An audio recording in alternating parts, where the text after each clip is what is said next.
Sabe a pergunta que pra mim não quer calar? Por que eu parei de postar vídeos no YouTube? Não sei se vocês repararam, mas eu tô de volta de uma maneira completamente diferente. Em um ano a minha vida eu acho que mudou da água pro vinho, eu posso falar assim. Eu mudei o corte de cabelo, eu mudei as áreas onde eu atuo na minha profissão, eu mudei a maneira como a gestão do meu consultório acontece hoje, eu mudei os lugares onde eu trabalho, eu mudei várias ideias que eu tinha sobre o meu mestrado, meu status de relacionamento, tudo mudou, muita coisa mudou, e eu queria muito compartilhar com vocês tudo isso. Em 2025, se eu pudesse resumir o meu ano, seria sobre mudanças que eu não estava preparada que acontecessem. Mudanças que a gente não espera que aconteçam e que a gente não sabe nem reagir. Elas são mudanças difíceis. Então vamos usufruir daquela frase clássica. Vamos começar pelo começo. Meu mestrado, tô terminando, maravilhoso. Gostei muito da experiência que eu vivi dentro do mestrado. Hoje, inclusive, eu tava lendo alguns artigos e percebo a facilidade que hoje eu tenho como pesquisadora de ler artigos, de compreender os modelos de estudo. Então isso me felicita muito e eu aconselho profissionais que querem ter uma visão crítica maior do seu próprio trabalho, realmente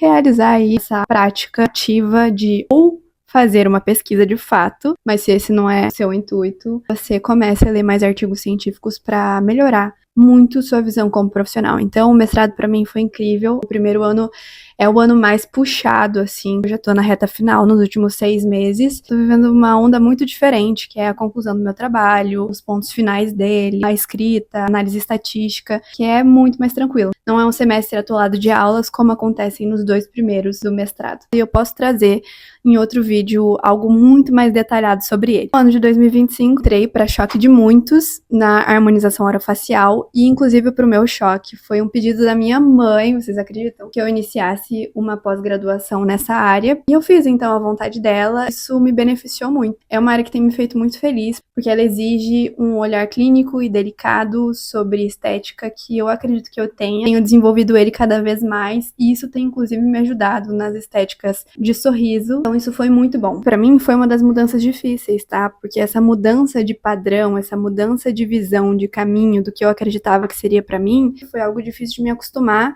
mas que hoje eu tô muito feliz por ter acontecido, sabe? Por eu ter me deixado fluir pelo que a vida tava me entregando. E eu acho que usufruir dessa fluidez maior da vida tem sido o meu grande ensinamento. Aproveitando esse gancho de aproveitar novos caminhos, essa coisa da impermanência e da minha rigidez de tentar ficar ali permanente no lugar, vamos falar sobre os plantões.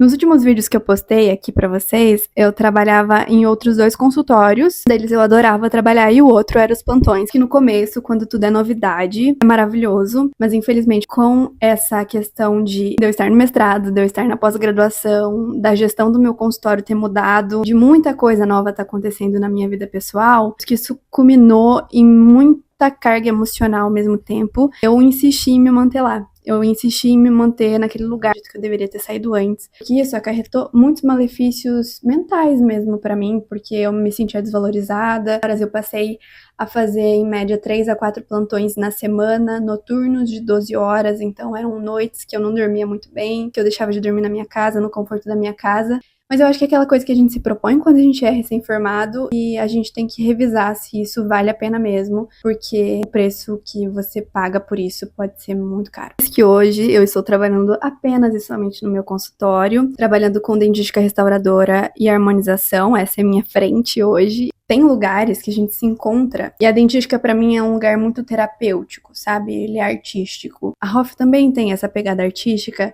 mas ela também tem aquela coisa pessoal, sabe? Você tá ali pra melhorar a autoestima de alguém, pra melhorar como aquela pessoa se vê. É muito legal. Acho isso incrível, cada vez mais feliz de fazer isso mais e mais no meu consultório. E por que eu tô contando todas essas histórias pra vocês? Não é só porque eu quero contar da minha vida e atualizações, não. Tem um motivo inerente e muito importante. No ano de 2025 e ainda no ano de 2026, eu venho aprendendo muito que mudar é possível. A gente não precisa escrever nossa história com tanta antecedência e tentar viver ela de forma à risca, porque isso faz com que a gente permaneça, às vezes, em muitos lugares que não são benéficos pra gente. Entender que mudanças de roteiro são, sim, também muito importantes pro nosso crescimento, faz toda a diferença. Eu acredito que eu tenho vivido e vivenciando isso nos últimos 2 anos, né, 2025 e 2026. Essas grandes mudanças na minha vida, a maioria delas foram muito benéficas, mas eu sofri muito com o acontecimento delas. Ver a mudança acontecendo foi uma coisa que foi muito difícil pra mim. E hoje eu vejo que eu não precisaria ter tido essa rigidez toda pra coisas que eram tão benéficas pra mim, como, por exemplo, a harmonização orofacial. No começo, eu realmente tinha um pé atrás com tudo isso, eu reagi de uma maneira que era muito difícil pra mim estar lá, e hoje é uma coisa extremamente positiva. Meu namorado me ensina muito sobre isso, porque ele move a carreira dele de uma maneira muito diferente da qual eu tô acostumada. Ele não é aquele tipo de pessoa que faz metas no começo do ano e enrijece o seu ano. Ele fala que as coisas têm que ir acontecendo e assim ele vai percebendo. Mas ao mesmo tempo ele percebe os padrões, ele percebe os caminhos que ele pode seguir dentro daquele ano e o que pode vir a acontecer. Então, quando uma mudança acontece, ele tá disposto a ela. E é uma coisa que ele repete muito, é uma metáfora muito inteligente, que é: eu tenho que estar preparado quando o cavalo passar selado, para eu não perder esse cavalo. Quando se fala de cavalo selado, se falam de grandes oportunidades. Se for parar pra pensar sobre a situação, por exemplo, do meu plantão, se eu pudesse voltar no tempo, eu acredito que eu faria isso antes e de uma maneira mais preparada.